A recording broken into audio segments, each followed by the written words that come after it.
తెలుసు జగన్కి ఏ ఏ సంస్థ ద్వారా ఎట్లెట్లా వచ్చింది అన్నది. అవన్నీ తీయించాలంటే ఏమైనా భారతీయ జనతా పార్టీ తలుచుకుని సీరియస్గా దృష్టి సారిస్తే జరిగితే జరగచ్చు మీరు చెప్పినట్టుగా.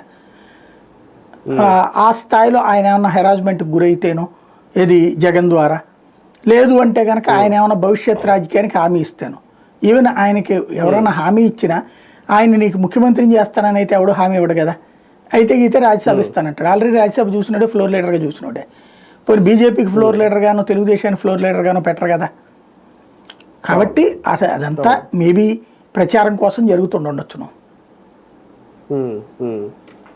కేంద్రం కూడా అంటే బీజేపీ కూడా ఇటువంటి వాటి మీద ఇంట్రెస్ట్గా ఉంటుందా? అంటే ఢిల్లీ లిక్కర్ స్కామ్ చూస్తున్నారు వాళ్ళు, అందులో కేజ్రీవాల్ జైలుకి పంపించారు, ఆ తర్వాత భారతీయ జనతా పార్టీ అక్కడ అధికారంలోకి వచ్చింది. అంటే వరుసగా కొన్ని రాష్ట్రాల మీద దృష్టి పెడుతున్న నేపథ్యంలో ఆంధ్రప్రదేశ్ మీద కూడా ఆ స్థాయిలో ఏమన్నా ఫోకస్ చేయబోతుందా? అందుకే అమిత్ షా గారు పిలిపించి మరి ఆ వివరాలన్నీ తీసుకున్నారు. అమిత్ షా పిలిపించానని అమిత్ షా చెప్పలా.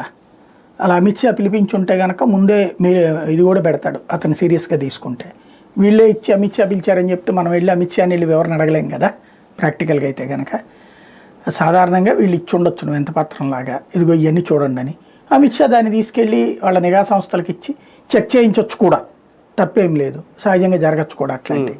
బేసిక్గా కేంద్రం అయితే జగన్ మీద ఇంకా కక్ష కట్టేట్టుగా అనిపించట్లేదు. వీళ్ళు కక్ష కట్టాలని కోరుకుంటున్నారు. ఇప్పుడు మీరు చెప్పినట్టు ఢిల్లీ కుంభకోణం అంటే కేంద్రం దర్యాప్తుకు ఆదేశించింది అది.